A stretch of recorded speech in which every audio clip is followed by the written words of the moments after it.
우리 시간 다 함께 자리에서 일어나셔서 오늘 우리에게 주시는 하나님의 말씀 함께 보겠습니다. 오늘 우리에게 주시는 하나님의 말씀은 고린도 전서 10장 6절부터 13절까지 말씀입니다.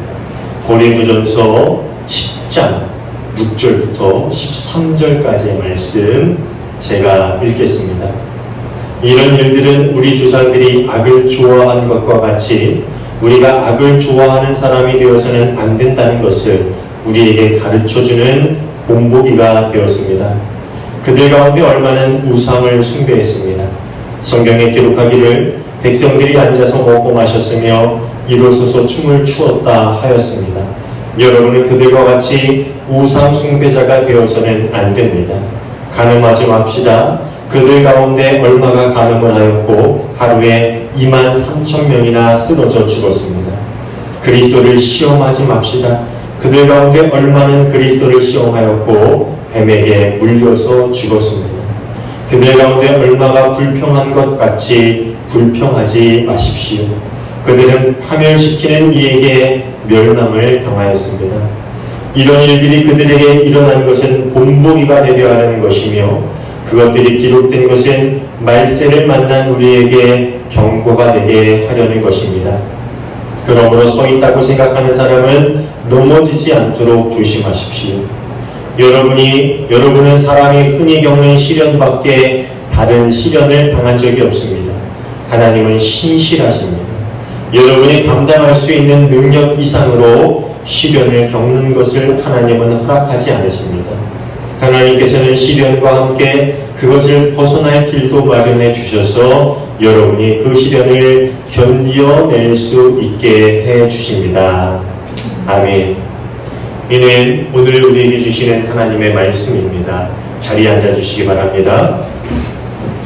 오늘도 함께 예배하는 우리 모두에게 주님 주시는 참된 평화와 또 은혜가 충만하게 임하기를 간절히 소원합니다.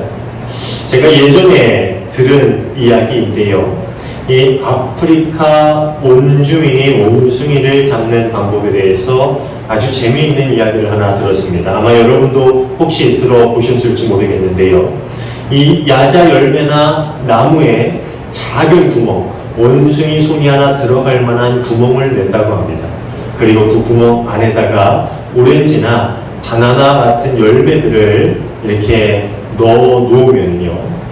그 열매의 냄새를 맡고 원숭이가 와서 그 구멍에, 야자 열매나 그 나무 구멍에다가 손을 넣어서 그 열매를 꺼내려고 한답니다. 근데 아까 그 구멍이 누구 손만하게? 원숭이 손만하게 구멍을 뚫었다 그랬잖아요. 이게 들어갈 때 이렇게는 들어가는데 무엇을 잡으면 나오지 않게 되지요. 그렇게 원숭이는 열매를 움켜쥔 채 빠지지 않는 손을 빼려고 이렇게 애를 쓰게 되는데 그 순간 다가가서 그물을 던지면은 원숭이를 사로잡을 수 있게 된다라는 그러한 사냥법에 대해서 이야기를 들었어요. 사실 사람의 인기척이 느껴지면은요, 동물의 본능이 상당히 강하잖아요. 그러니까 그 감각이 상당히 좋기 때문에 사람의 인기척이 느껴졌을 때 도망갈 수가 있지요. 도망가려면 어떻게 해야 됩니까? 손을 놔야죠. 그 구멍 안에 열매를 움켜쥔 그 손을 놓고 그 자리를 벗어나면은 잡히지 않을 수 있습니다. 그런데 원숭이는 열매를 얻고자 하는 욕심 때문에 손을 놓지 못한다고 합니다. 그래서 사람이 다가와도 그거를 끊으려고 아둥바둥 하다가 결국 잡히게 된다라는 거예요. 이 이야기는 재미있는데 실제로 이 사냥법이 있는 건지 아니면 지어낸 것인지는 잘 모르겠어요. 그러니까 사실 유무를 얘기한 건 아니고 그런 재미있는 이야기를 들었다라는 이야기인데요. 근데 이 이야기가 듣기에 그럴듯해 보이죠. 왜 그럴듯해 보입니까? 우리는 그 욕심을 알기 때문입니다. 대부분의 사람들 또한 무엇을 얻고자 하는 그 욕망이 얼마나 강한지를 잘 알고 있고 또 때로는 그것을 포기하지 못해서 낭패를 당한 경험이 우리에게도 있기 때문입니다. 그러다 보니까 그 욕심에 대한 그 사냥법을 들었을 때 그럴 수 있겠구나 하는 그런 공감을 하게 되는 것이지요. 지난주에 함께 보았던 것처럼 바울은 이스라엘 백성들의 출애굽 사건을 이야기하면서 하나님의 놀라운 은혜를 경험했음에도 불구하고 약속의 땅에 들어오지 못하고 멸망을 당한 이스라엘 백성들처럼 그리스도의 구속의 은혜, 십자가의 죽음과 부활을 통한 그 구속의 은혜와 구원이라는 은혜가 주어졌음에도 같은 잘못을 범해서 구원의 길에서 벗어나는 멸망을 당하는 그런 실수를 범하지 말라라는 그러한 경고의 메시지를 고린도 성도들에게 전했습니다. 우리가 그것을 함께 보았지. 즉 이스라엘 백성들을 반면교사 삼아라라는 그런 이야기를 하고 있는 거예요. 그러니까 이스라엘 백성들이 당했던 그 과거의 사건들을 반면교사 삼으라라는 그런 이야기인데요. 오늘 함께 본 말씀에서 바울은 이스라엘 백성들에 대해서 아주 노골적인 표현 하나를 사용하고 있는데요. 6절을 함께 볼까요? 이런 일들은 우리 조상들이 악을 좋아한 것과 같이 우리가 악을 좋아하는 사람이 되어서는 안 된다는 것을 우리에게 가르쳐주는 본보기가 되었습니다. 바울은 이스라엘 백성들이 멸망한 이유에 대해서 그들이 악을 좋아한 사람들이기 때문이다라고 이야기하고 있는 거예요. 그러니까 아주 노골적으로 그들은 악을 좋아하는 사람이었어. 그런 표현을 사용하고 있지. 개역개정 성경을 보면은 악을 즐겨한이라는 표현을 사용하고 있어요. 근데 뭐 좋아하니까 즐겨한 거니까 그 표현이 그거죠. 그런데 이 좋아한 혹은 즐겨한이라고 번역된 헬라어의 원뜻을 보면은요, 사람의 마음이 뭔가를 하고자 해서 한쪽으로 쏠려 있는 상태, 즉 열망하고 갈망하는 상태를 뜻한다고. 그러니까 헬라어의 원뜻이 그런 뜻을 가지고 있다고 해요. 그러니까 내 마음이 그것을 하고 싶어서 그쪽으로 쏠려 있는 상태. 그게 어디로 향해 있었다고요? 악을 향해서 이스라엘 백성들의 마음의 상태는 그렇게 쏠려 있었고 악을 열망하고 갈망하는 상태에 있었다는 것이죠. 그러니까 이스라엘 백성들은 늘 하나님의 임재를 체험했고요. 또 날마다 하나님의 은혜를 경험하며 살아가고 있었음에도 불구하고 그 마음속에는 늘 악한 일들에 대한 열망과 갈망이 있었다는 것이죠. 그것을 버리지 못했다라는 말입니다. 저는 말씀을 준비하면서 참 많은 생각을 했어요. 과거 이스라엘 백성들의 모습이나 몇천 년 전의 이스라엘 백성들 모습이나 2000년 전의 고린도 교회 성도들의 모습이나 오늘날을 살아가는 우리의 모습이 하나도 다르지 않다라는 것이죠. 교회를 다니는 우리는 모두 예배 가운데 나와서 찬양을 드리고 기도를 하고 또 말씀을 듣고 또 오늘처럼 성찬을 나누면서 우리가 늘 하나님의 은혜 가운데 살아가고 있다라는 그런 고백을 우리 입술로 합니다. 그리고 또 하나님의 동행하심을 우리는 믿습니다라는 고백을 하기도 하지. 그런데 우리의 마음에 그리고 우리의 삶 가운데 여전히 세상의 가치를 향한 열망은 남아 있습니다. 그것이 완전히 사라졌다라고 이야기할 수 없습니다. 그리고 때로 그 갈망이 너무 강해서 우리를 옳지 못하거나 그건 악한 길로 이끌어 갈 때도 있습니다. 근데 그것을 그렇게 아주 쉽게 넘어가 버리고 자주 하면은 이스라엘 백성들처럼 악을 즐기는 자들이 되는 것이죠.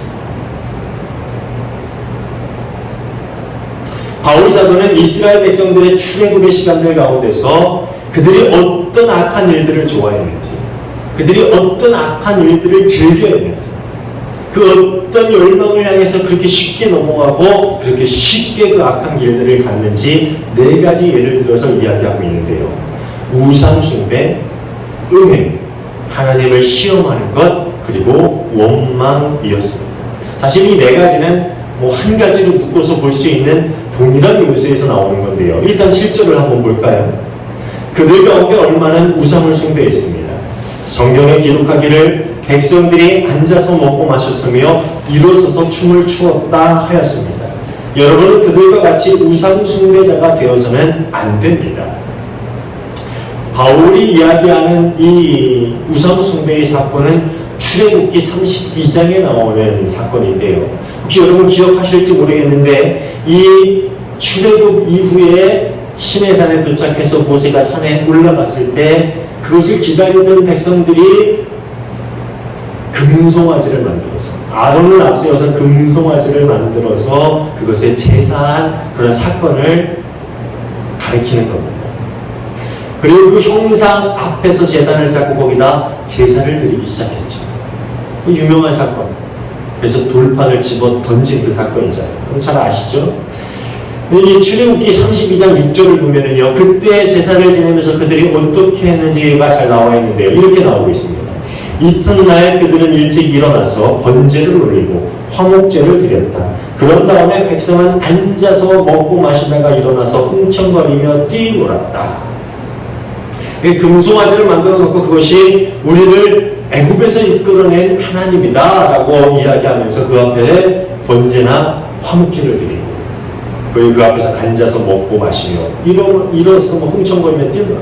이 오늘 바울 사도가 이야기하는 그 모습 그대로 그들이 우상숭배를 행하였다라는 것이죠. 바로 얼마 전까지 이 금송아지를 만든 사건이 있기 얼마 전까지 그들은 아주 놀라운 일들을 많이 경험했어요. 이게 시간이 오래 흐른 후의 이야기가 아니에요. 그들은 얼마 전에 홍해를 가르는 하나님의 놀라운 능력을 체험했어요. 그리고 얼마 가지 않아 광야에서 쓴물을 단물로 바꾸시고 바위에서 물이 나게 하시는 그런 은혜를 경험했어요. 그러니까 물을 주시는 하나님의 은혜를 경험했고요. 또 만나와 맨추라기를 주시는 은혜를 경험했어요. 그러니까 먹고 마실 수 있는 것들을 하나님의 은혜로 경험하면서 먹고 마신 사람들이었어요. 그리고 이어서 아말렉 사람들과의 싸움에서 승리를 거두는 쾌거도 맛보았어요. 사실 그들이 애굽에서 나왔을 때 그들이 노예였잖아요. 노예인 상태에서 벗어났는데 무기를 가지고 나왔을까요? 제대로 된 무기가 없었을 겁니다. 근데 그들은 아말렉 사람들과의 싸움에서 말도 안 되는 그 싸움에서 승리를 거두는 그러한 쾌거를 경험했어요. 하나님의 능력을 체험했다라는 것이죠. 그런데 잠시 모세가 그들의 곁을 떠나자마자 그들 마음속에 우상을 향한 열망이 조금씩도 아니에요. 갑자기 물밀듯이 몰려오면서 그것이 터져서 우상 숭배의 길로 그들을 몰아가기 시작했다는 것이죠. 그들은 자신들 안에 있는 죄성을 다스리기는커녕 우상을 만들고 그 앞에서 제사를 드렸을 뿐만 아니라 그 앞에서 먹고 마시고 춤을 추며 즐기기까지 하였다라고 이렇게 성경은 이야기하고 있지. 바울 사도는 과거 그런 이스라엘의 어리석은 모습을 이야기하면서 너희 또한 고린도 성도들에게 너희 또한 그런 잘못을 범하지 말아라. 과거 이스라엘 백성들이 했던 그 우상 숭배의 죄를 너희는 범하지 마라. 근데 바울이 갑자기 왜 우상 숭배에 대한 이야기를 하고 있는 것이죠? 그것은 당시 고린도 교인들이 이교회 신전에서 열리는 제사의식에 참여하고 우상의 제물을 먹고 즐기는 죄를 공공연하게 저지르고 있었기 때문이라고. 그들이 나는 자유롭기 때문에 우상의 제물을 먹을 수 있어 라고 말했을 뿐만 아니라 그들이 우상 제사에 참여해서 그것을 먹고 마시는 그 즐기는 과거 이스라엘 백성들이 금송아지 앞에서 행했던 그런 일들을 고스란히 하고 있었다라는 것이지요. 그러니까 바울 사도가 이 이야기를 하고 있는 거예요. 과거 이스라엘 백성들이 범했던 그 잘못, 그 실수 너희는 범하지 마라. 그리고 이 우상 숭배의 죄는 또 다른 죄로 이어지게 되는데 그게 뭐냐? 그것이 바로 음행의 죄였습니다. 이 우상 숭배와 당시 우상 숭배와 음행은 뗄래야 뗄 수 없는 관계에 있었던 두 가지 죄예요. 8절에서 이 바울은 이스라엘 백성들이 음행을 저지르다가 23,000명이 죽임을 당했다. 그 이야기를 하고 있는데요. 이것이 민수기 25장에 나오는 사건입니다. 민수기 25장 1절 2절을 한번 볼까요? 이스라엘이 시팀에 머무는 동안에 백성들이 모압 사람들의 딸들과 음행을 하기 시작하였다. 모압 사람들의 딸들이 자기 신들에게 바치는 제사에 이스라엘 백성을 초대하였고 이스라엘 백성은 거기 가서 먹고 그 신들에게 머리를 숙였다. 좀 이상하지 않습니까? 그렇게 그 전에 금송아지 상을 섬기다가 막 그 돌판을 던지고 그런 혼을 났고 수없이 그런 일들이 있었는데 이들이 왜 다시 그렇게 모압 사람들의 딸들에게 가서 그렇게 그 이방 신전의 제사에 참여했을까요? 왜 그랬을까요? 이게 사실 아주 간단한 원리거든요. 당시 대부분의 이교 제사들은 음란한 행위를 포함하고 있었습니다. 이게 이교 제사들의 특징이었습니다. 특히나 이 팔레스타인 땅의 신이었던 바알을 숭배하는 제사는요, 남자와 여자의 성적 교합이 그 의식 중에 하나였어요. 그것이 꼭 들어가는 의식 중에 하나였다는 것이죠. 그러니까 많은 이스라엘 사람, 남자들, 특히 남자들은 이런 유혹을 이기지 못하고 이방 제사에 참여해서 그 이방 여인들과 음행을 즐겼던 거예요. 그러니까 그들이 이교 제사에 그렇게 쉽게 넘어갈 수 있었던 것은 그들의 성적 욕망을 쉽게 주체하지 못하고 그것을 그렇게 악한 길로 몰아갈도록 그냥 자신을 그렇게 내버려 뒀다라는 거예요.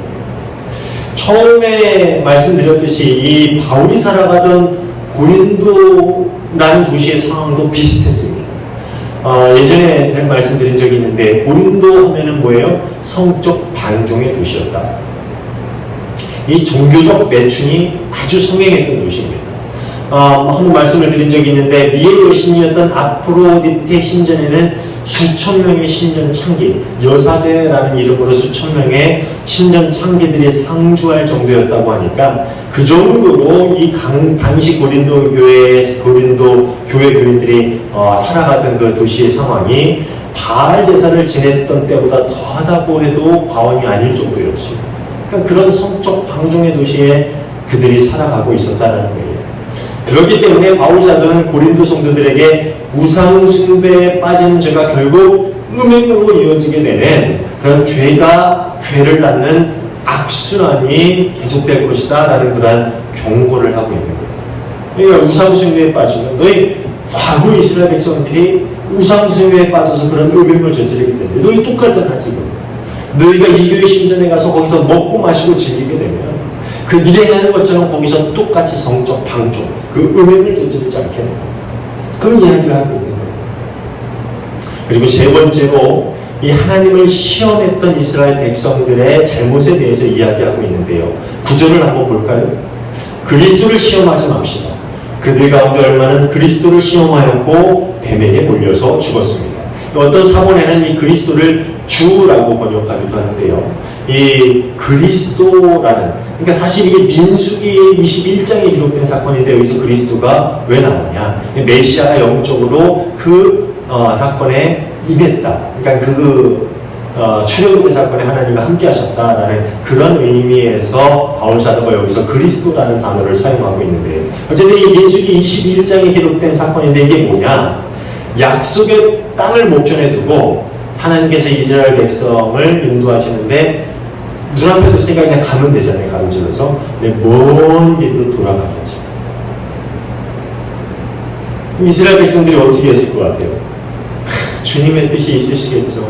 먼 길로 돌아가라고 하시면 가야죠 라고 했으면 참 좋았을 텐데 어떻게 하냐? 원망을 합니다. 하나님께서 우리를 왜 이 땅에 이끌어내셔서 왜 우리를 죽이고 이런 원망을 해요. 민수기 21장 5절을 볼까요?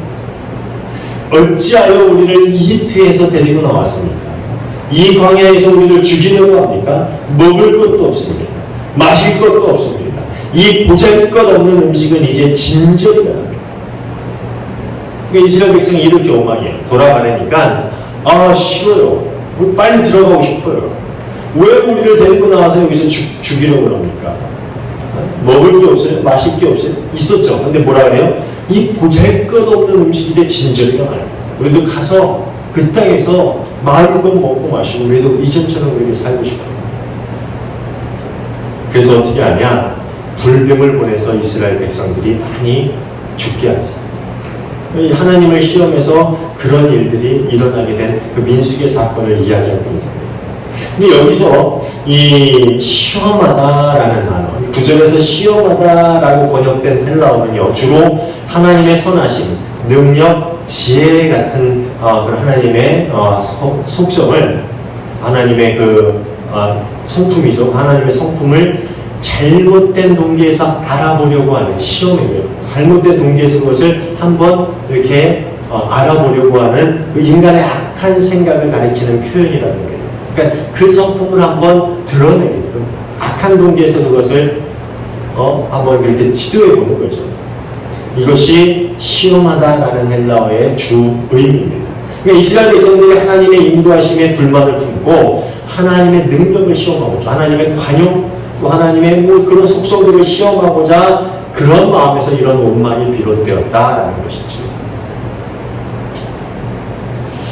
그러니까 쉽게 생각하면 자녀가 부모님한테 엄마 나 이거 막 원망하는 거예요. 왜? 이렇게 엄마가 해주실까? 해주지 않을까? 왜냐면 엄마는 우리를 향한 마음이 약하거든.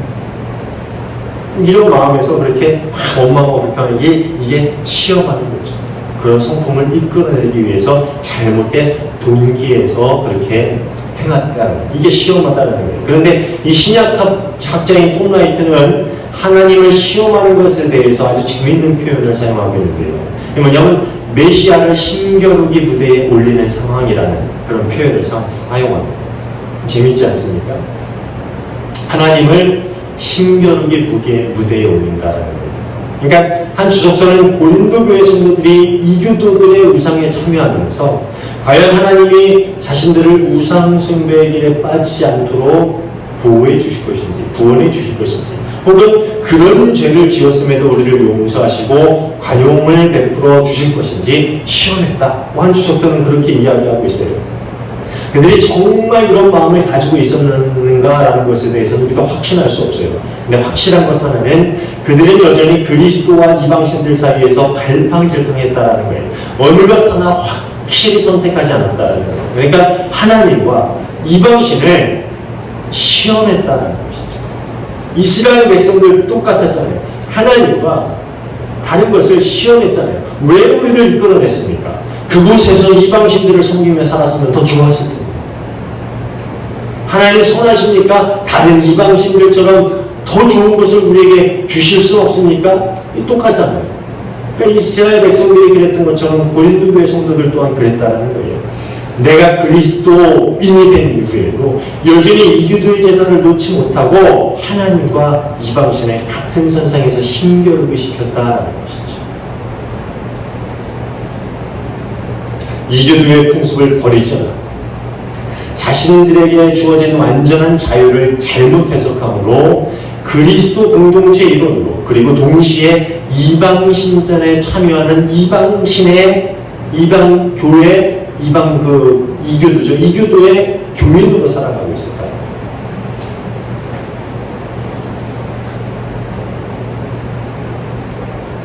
그리고 그것이 바로 톰 라이트가 이야기하는 것처럼 하나님과 이방신을 힘겨루기 무대에 올리는 삶이라는 거예요. 근데 오늘날에도 이런 사람 많아요. 우리 한국교회엔 그런 분들이 없겠지만 교회에 다니면서 정집 다니는 사람들도 많아요. 제가 다 알고 있어요. 너무나도 잘 알죠. 잘못된 거 아닙니까? 근데 꼭 점집이 아니더라도 교회에 다니면서 여전히 세상 것을 버리지 못하는 것, 그것도 만문의 신과 하나님을 힘겨루게 무대에 올려놓는 것과 똑같아요. 정말 그 과거의 삶과 오늘날 우리의 삶이 비슷하다는 것을 우리가 알 수 있지. 마지막으로 바울 사도는 10절에서 원망에 대해서 이야기하고 있는데요. 사실 이스라엘 백성들은요, 광야에서 정말 원망을 끊이지 않고 있어요. 계속 원망했죠. 그들이 늘 이야기하던 레퍼토리 뭐예요? 왜 우리를 애굽에서 이끌어내서 이 광야에서 죽게 하십니까? 그곳에 있었으면 우리가 잘 먹고 잘 살았을 텐데. 그들은 계속 뒤를 돌아보면서 자신들이 떠나온 길을 후회하고 과거를 그리워했지. 그래서 자신들 앞에 놓인 약속의 땅을 바라보면서 감사하고 기쁜 마음으로 현재를 살아가기보다는 과거 자신들이 살았던 애굽 땅으로 돌아가는 것이 더 좋았을 것을, 거기서 나오지 않는 것이 더 좋았을 것을 라는 그런 말들을 입에 달고 살았습니다.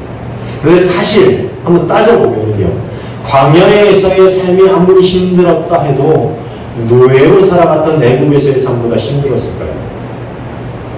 한번 생각해보세요. 저도 광야를 갔다 와서 광야가 어떤 곳인지를 잘 알 것 같아요. 그런데 아무리 생각해봐도요, 제가 광야를 봤지만 그렇다고 그것이 노예의 삶보다 더 힘들었을까?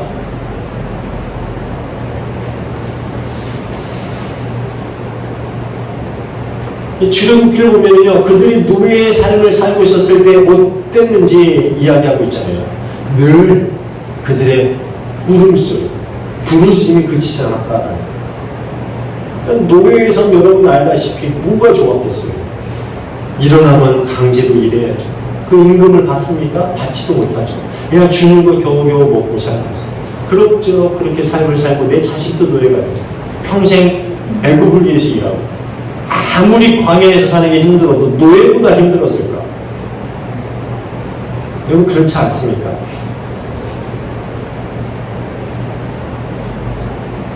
그들의 원망은 정말 과거가 더 좋았기 때문이 아니라 그들을 인도하시는 하나님을 불신하는 데서 비롯된 불안과 두려움의 표현이었다라고 말하는 것이 더 맞을 것입니다. 과거가 진짜 좋아서가 아니라 나 하나님 못 믿겠어요.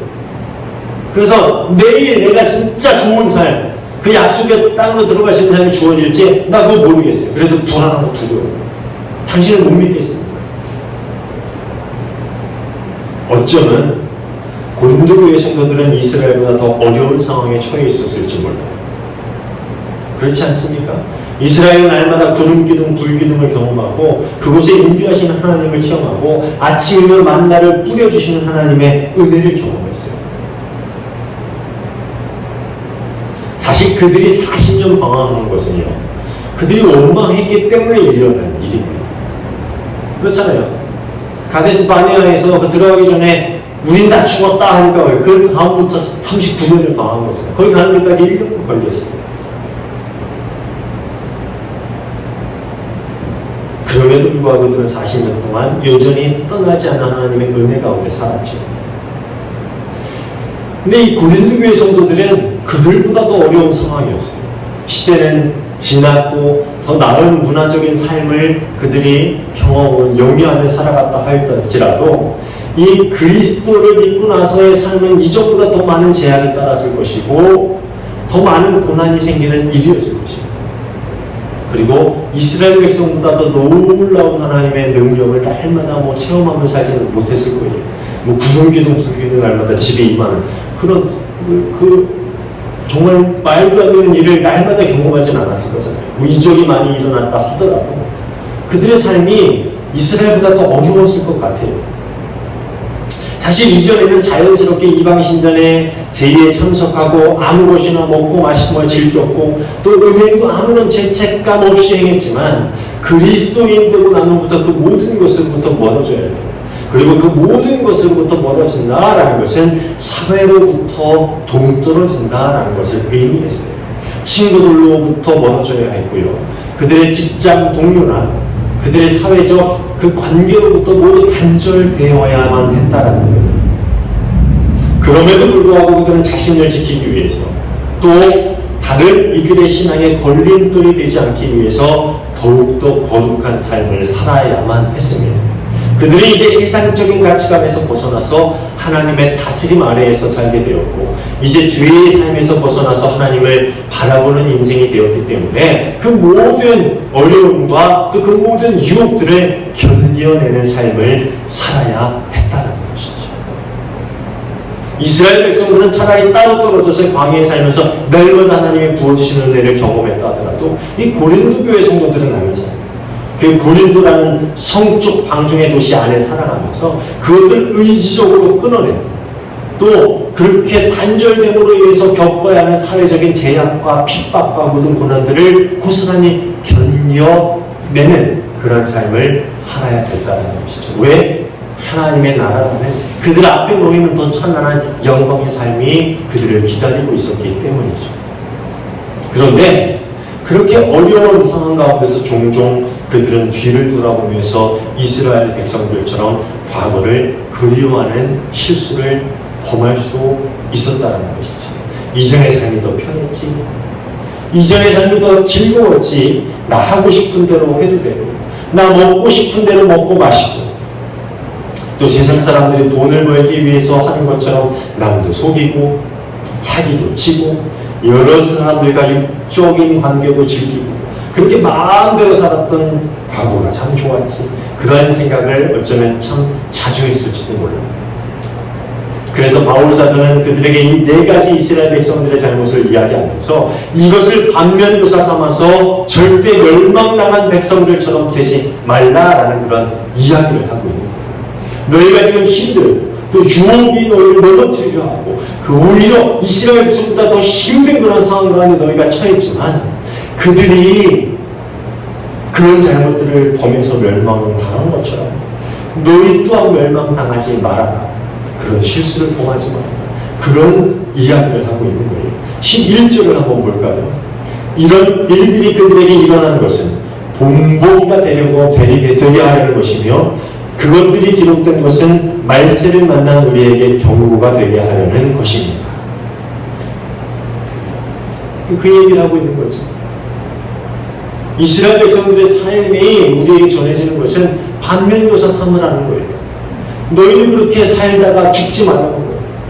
너희도 그렇게 살다가 멸망당하는 실수를 범하지 말라는 것이죠. 그런데 우리가 지금 살아가는 이 세상을 바라보면 이스라엘 백성들이 출애굽할 당시와 또 고린도 교회 성도들이 이교도에 둘러싸여서 살아가는 그 시대와 전혀 다를 것이 없습니다. 우리는 여전히 많은 우상에 둘러싸여서 살아가고 있습니다. 눈에 보이는 우상들에서부터 눈에 보이지 않지만 우리를 강하게 사로잡고 있는 그런 우상에 이르기까지 정말 많은 우상이 우리를 둘러싸고 있습니다. 또 여전히 우리는 은근한 세상을 살아가고 있습니다. 세상 사람들은 이 사람, 저 사람, 육적인 관계를 문란하게 갖는 것을 전혀 부끄러워하지 않습니다. 어떤 이들은 그것을 오락 정도로 그렇게 가볍게 여기기도 하고 또 자연스러운 삶의 일부로 그렇게 생각하기도 하고 또 어떤 사람들은 그것을 자랑스러운 일처럼 여기기도 합니다. 이런 세상 가운데서 그리스도인들은 종종 하나님의 인도하심 그리고 하나님이 원하시는 삶, 이끌어가시는 그런 삶을 의심하기도 합니다. 그리고 종종 왜 우리에게 세상 사람들이 가지고 있는 힘, 세상 사람들이 누리고 있는 즐거움, 그것들을 우리에게는 주지 않느냐라고 불평하기도 합니다. 세상 사람들이 누리는 부유함을 왜 우리는 누릴 수 없습니까? 라는 그런 원망을 하기도 합니다. 그렇게 만몬과 하나님을 힘겨루기 무대 위에 올려놓는 그런 실수를 범하기도 한다라는 것이지. 그렇지만 바울 사도는 분명하게 이야기하고 있지요. 하나님은 분명히 우리가 그 모든 유혹과 시험과 시련을 이길 수 있는 힘을 주셨다라고 말합니다. 너희가 여전히 그런 유혹과 시련과 그런 어려움과 모든 우상들, 그 모든 악한 것들에 둘러싸여서 살아가고 있지만 그것에 진다고 그것이 나의 잘못은 아니다.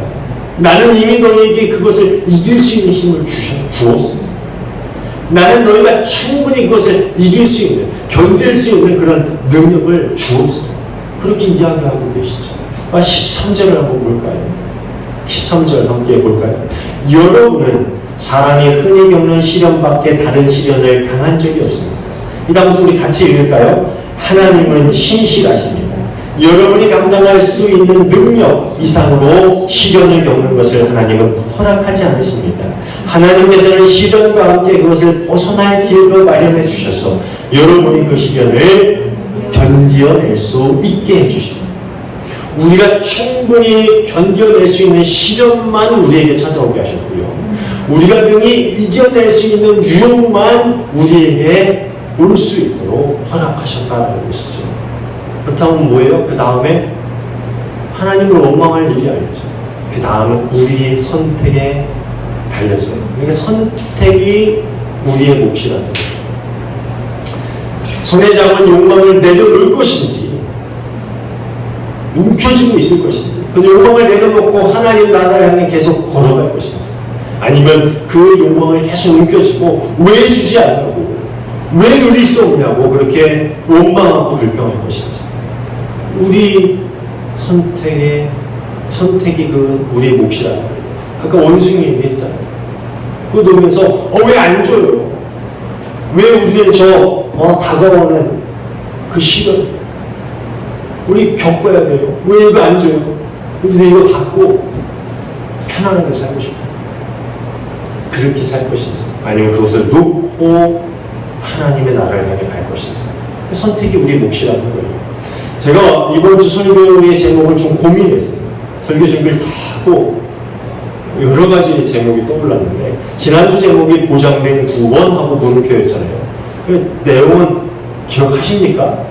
한 주 지났는데 조금은 기억해야지. 뭐예요? 구원이 보장되어 있는 게 아니다라는 거죠. 안심하지 말라는 이야기였잖아요. 아, 내가 이미 세례도 받았으니까, 내가 성찬식에 참여하니까, 나 예배드리고 헌금하니까, 나 헌신하니까, 나 보장된 구원을 얻었어. 천국행 티켓을 이미 내가 가지고 있어. 그렇게 착각하지 말라는 거죠. 언제든 넘어지면 멸망당할 사람들과 같은 운명이 될 수 있다. 그게 지난주의 내용이어서 보장된 구원하고 물음표였다는 거예요.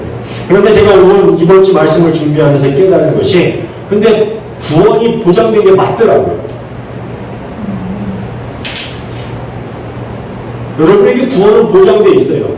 다만 움켜진 손을 놓고 우리 앞에 놓인 하나님 나라를 향해서 묵묵히 걸어가기만 한다면 말이죠. 다시 말하지만 우리가 할 수 있는 일이기 때문에 하나님께서 우리에게 하라고 명령하신 일입니다.